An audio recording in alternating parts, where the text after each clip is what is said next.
viens faire cette petite vidéo par rapport au message du président Félix Tshisekedi.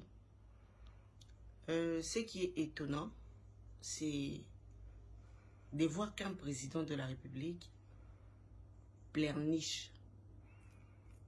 Ba discours nyonso oyo Félix Tshisekedi a sali, ezalo asaki na ONU, ezala oyo uti kosasoki na Tanzanie wa azolela.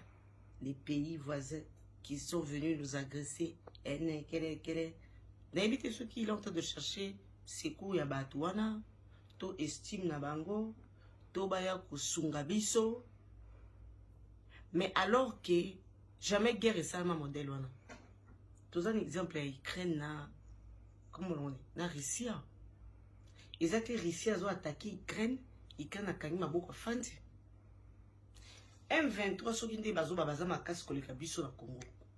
Soki nde bazo kimisa basoda na biso, basoda bazo palanga na bango ba oboka minduki. Ti moto M23 wana lobi alaksi bo pikili ki ki mobali. Ba lakisi ba M20 ba FARDC ba boki minduki ba kimi. Bana na bota mambali boso na mona guerre modèle ya Congo na Rwanda. Non na mona guerre modèle te. Guerre moko bunda maka na Congo, mais na Rwanda bango tout ba kimia. Dans la Congo, quand des bana balokota ba saki na bango bilamba na bango ale tout la moisi. Mais na Rwanda bandana giseni kende Kigali gitara matio ke no bima soki kuna na ba Uganda ba vandi kimia. Atozoka ke bali ba botola Goma pas M23. Pourquoi on se focaliser quand na M23? Pourquoi nous Olanda ka M23? Pour on a déjà rassuré ndemo yibisi biso ke c'est le Rwanda l'auteur de cette guerre. D'accord. Mais tu as la frontière na Rwanda. La frontière na Rwanda. Pourquoi tu n'attaques pas? Pour ça quand même blague. À mon commis banalika moko, à mon cause à la complice ya guerre wana. À mon cause à les aba je moko bino mo boyebi. À mon que batona bozo so bango lokoba koba de bino bozo bouma bango pour na ba intérêt na bino personnel. Mais si c'est réellement une guerre où tu connais la source, pourquoi partir de Gisenyi tu n'attaques pas? Ou l'Olanda attaque par Olanda M23 ba na arme ma casse ba pesa na MONUSCO. Mais le Rwanda mal à l'aise attaque le Rwanda. Tinda pe ba roquette ba missile la biso à partir Goma ti Gisenyi wana. C'est quelques kilomètres y a que au Tindi ba roquette wana ke tina ba Kigali wana. Il va négocier. Il voudra pas qu'il va ravager ba saccager tout mboka là. Il va vouloir mettre la paix. Ce que ça va tourner, allez, Bobima, parce que Koto va comme obéir sur les bisous. Mais pourquoi vous faites pas ça? Moi, je suis dépassé. Vous venez planifier un petit pays qui nous attaque, mais Félix Oyebi point. Kaga Mendengaza, lokola crayon, lokola lokola mbi, lokola bingangone, lokola mbinzo o mai. Et papillon. Mais moutabongo zo lela. Tala ka Rwanda kasaboyi. Ce qu'on veut tinde la bango ba roquette kuna. A tous en amidu que madame tous en route. Cessez le fait boxing. Pour Goma, c'est tinde la Kigali. Minute va la lisi bango.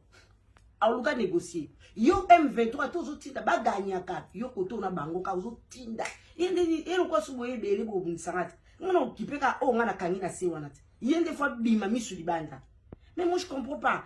Guerre c'est le Rwanda qui nous adresse tout fin de nuit. État de siège tout fin de nuit.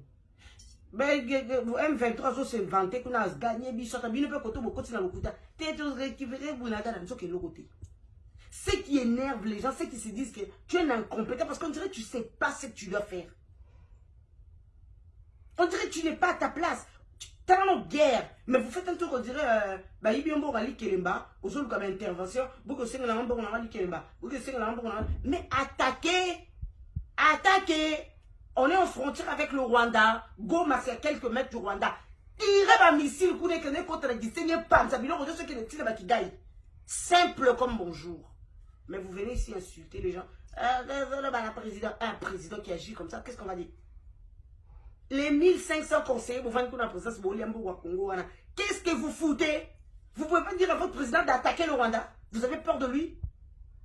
Eh bébé, combien de Congolais à Sabomi?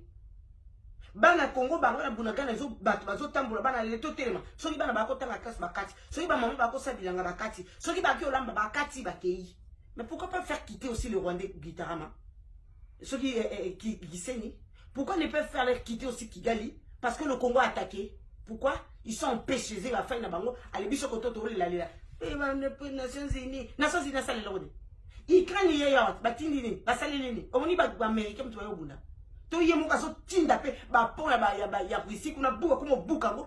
C'est un petit pays mais qui a montré aux Russes que je peux aussi. Mais un grand pays comme le Congo, ça ne va pas, tu sais. Merde.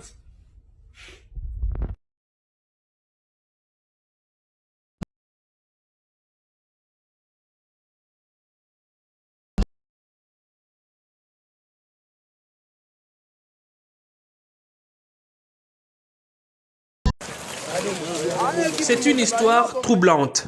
On se croirait dans un film policier. Mais ce n'est point une mise en scène. Nous sommes sur le site de l'université de Kinshasa, près du centre neuropsychopathologique CNPP. La police de la ville a fait une découverte macabre dans la brousse.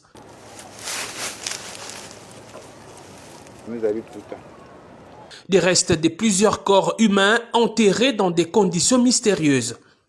Selon la police, l'auteur de ces actes, c'est ce jeune homme, Emmanuel Kossi, 31 ans. Depuis plusieurs années, il cible les personnes qui se retirent dans cette partie de la ville pour la prière. Les hommes du général Silvano Kasongo ont mis la main sur lui grâce visiblement au ciel qui n'a pas voulu que cette aventure meurtrière continue.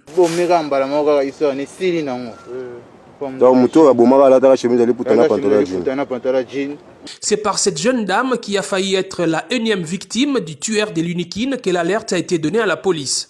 On a qui on a sambela na kanga ki misu après on a fungola misu boye na moni mamoko mutwana liboso nanga esenga na sepe na ona puso kuma mwasi nanga amno kuma mwasi no na ndeni kama zaki yovanda na lukina tele mabwe bazo beta nga bambata beti nga beta nga makofi tindi kingo tinga na ene sine nditi ko shite no bazo beluka na mabele abotuni nga telefone botuni nga sabutinga na sharp oil akenango akimi ndek na mona keti après on landa basteur mutu no kena no bazaki mo distance na ngai nesi mo botala mutu boye mo ba ya agresser nga betinga me ainza kimi na moniete ele kama matom ki après no mona soda o n'expliquer mutu onda alataki après on sto luka epe wala to luki ti to moniete. Elle aussi a failli être tuée par le même homme.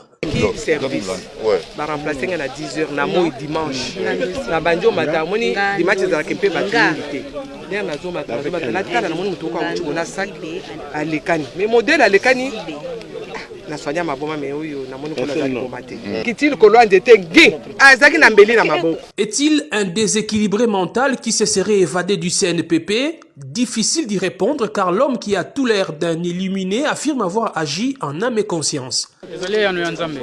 Hein? Zambé. Hey! Pourquoi Zambé tu es Zambé au Marabatou? On est là, à l'obéque. Na qui andi Moïse était Samuel na sisi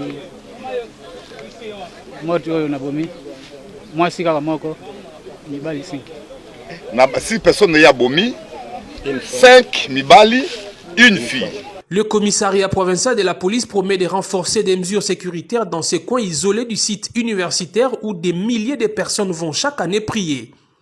Le commissaire provincial recommande en même temps à ceux qui vont en pèlerinage d'être prudents quand ils entrent en brousse.